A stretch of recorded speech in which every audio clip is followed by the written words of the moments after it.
Hello everyone, আসসালামু আলাইকুম। আশা করি এই প্রচণ্ড গরমে সবাই ভালো আছেন ও সুস্থ আছেন। আর এই প্রচণ্ড কাঠফাটা গরমে টক না খেলে ভালো লাগে বলো? তাই আজকে আমি বানাবো কাঁচা আমের ভর্তা। তাই আমগুলোকে আমি ধুয়ে কেটে নিয়েছি। এবার আমি শিলপাটায় আমগুলোকে ভর্তা বানিয়ে ফেলবো। কাঁচা আম যদি শিলপাটায় না বাটি তাহলে কি ভালো লাগে বলো? সো আমি তাই কাঁচামরিচগুলোকে আগেই শিলপাটায় ছেঁচে নিচ্ছি।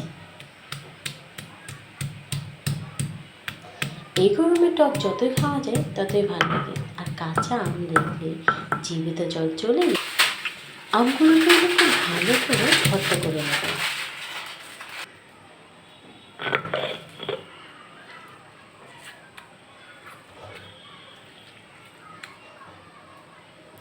এবার এর মধ্যে আমি পরিমাণ মতো লবণ দিয়ে নিলাম। আর কাঁচা আমের ভর্তায় আমি একদমই চিনি ব্যবহার করি না। অনেকে এর সাথে চিনি দিয়ে খায়, কিন্তু আমার কাছে একদম টকটাই ভালো লাগে। আমার আম ভর্তা কিন্তু বানানো শেষ, এখন শুধু খাওয়ার পালা।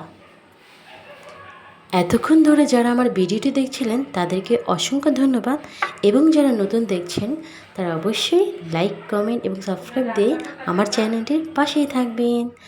সবাইকে অসংখ্য ধন্যবাদ। এই গরমে সুস্থ থাকেন, ভালো থাকেন। আল্লাহ হাফিজ।